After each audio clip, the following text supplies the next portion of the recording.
Welcome back to Word 9 Legacy Podcast. I'm with John William Wade and I'm LeAnne Mcleod. Nice to see you again, John. Yes, nice to see you again. Yeah.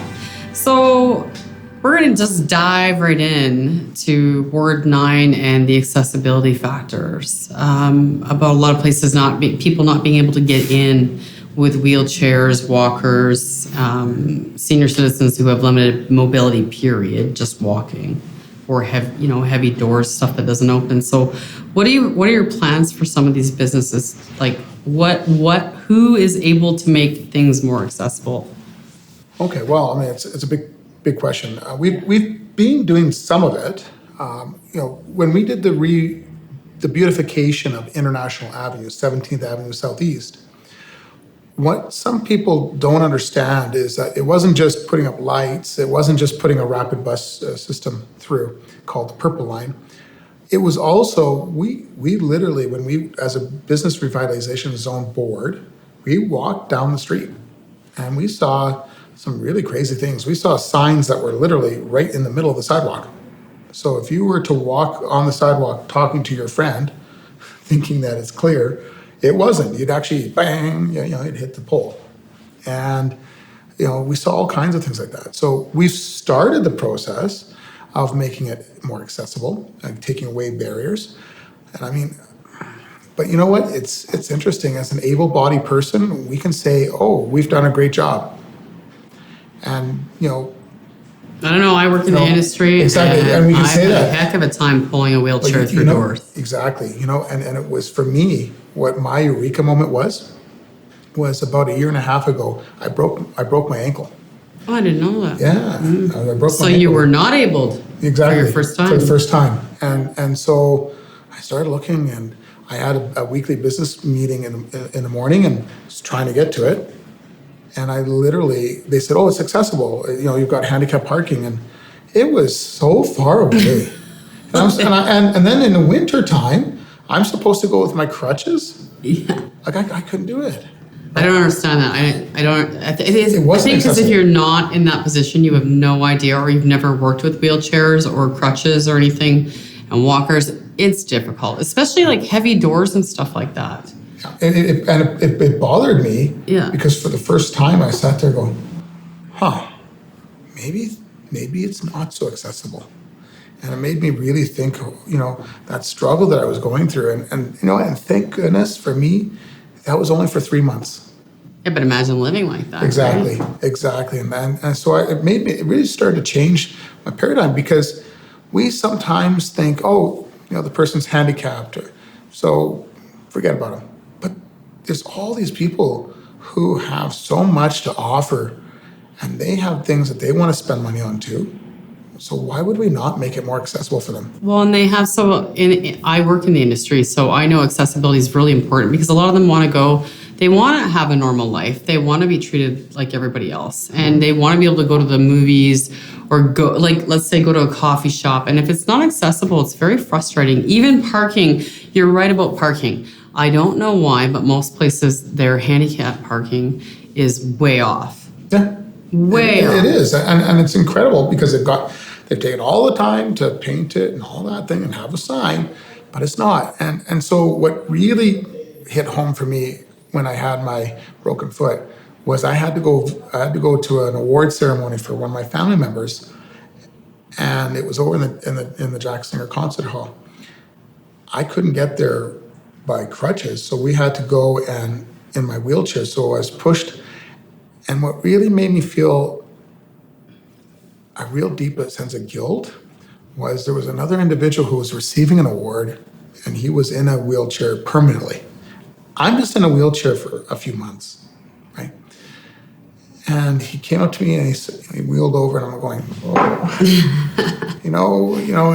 and he said, hey, so I see you're in a wheelchair. I said, I'm not, don't put me on a level where I have any understanding of where you're coming from, because I am only temporarily in this position. And I really feel this deep sense of guilt that you've been put into this position. And he said, oh, I know you're only temporarily injured. I can see the boot on your foot. But I want to come to you because when you get that boot off, are you going to remember what it was like to struggle that I go through every day of my life? And I said, yes, I will. And the award that he was winning was for his work on a social app that will start to be it'll interface with Google, where if you are someone who is mobile restricted, you can put in the address and it will guide you, not as the crow flies or the fastest route. It will guide you as if you were someone who was handicapped and didn't have the mobility. So the safest route.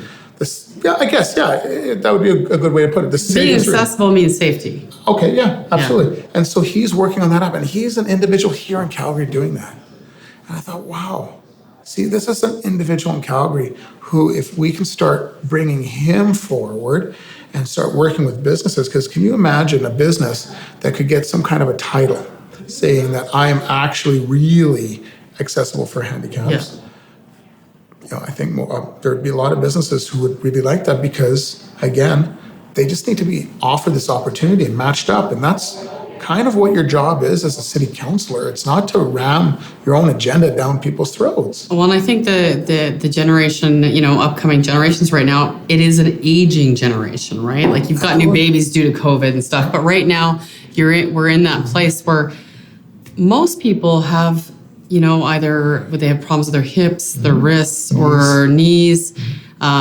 And they need that extra, the extra accessibility, where it be a parking lot or doors. Like I said, doors are a big thing. Doors are a huge thing. I don't think people realize how, or they're so heavy and there's no there's no accessible button for them to push. Or it's there, but it's disabled. Yeah, you know how many times I've seen that? Yeah. You push the button, it doesn't work. Yeah.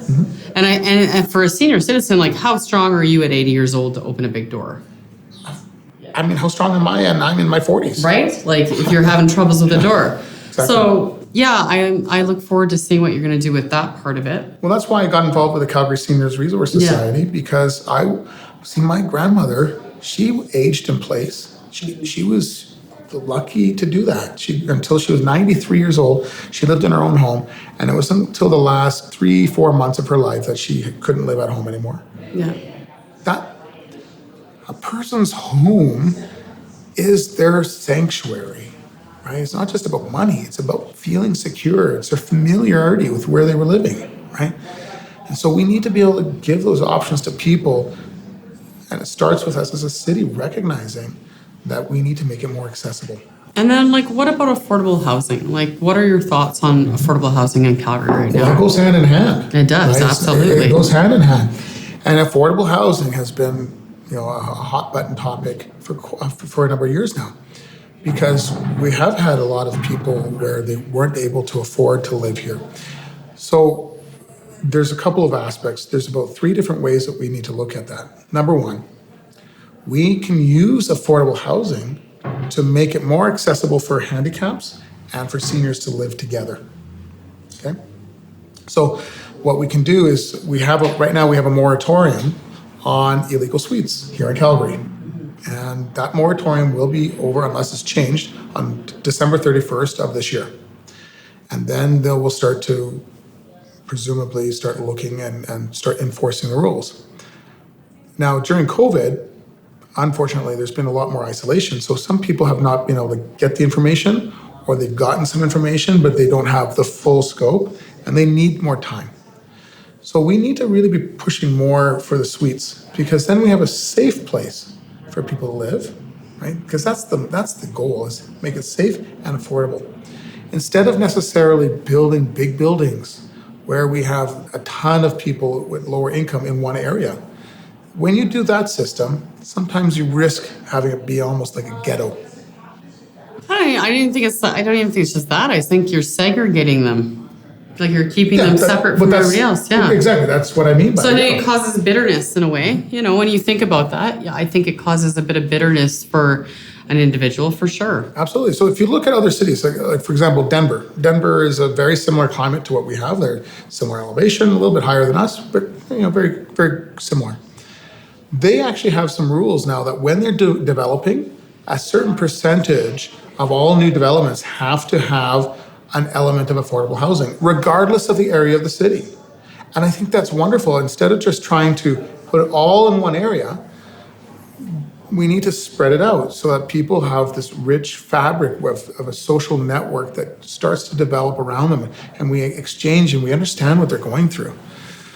It would also, the second point by doing it this way is if we can also have laneway housing or coach housing. There's like a garage in the back that's also a suite. We've started some of those programs in certain areas, but if we could increase that, that would make it more accessible because we have more people living and we can densify without necessarily having to tear down a bunch of houses and trees, right? You see certain inner cities, neighborhoods that, the third part is that when they tear down all these houses and build 2 houses on one lot, sometimes, that can that actually increases the pull that we need on our electrical, on our sewage and our plumbing. And so then we have more costs that start to come in. So I'm not saying not to redevelop lots. Of course, we need some of that for densification. But what I am saying is that we need to start looking at things in a more open way and spread out around the city, not just in a lower income area. We need to make the city that works for everybody. Well, thanks for joining me again. Absolutely. Jen. And we'll see you next time. Hey, you always have good questions. I like that. Thanks.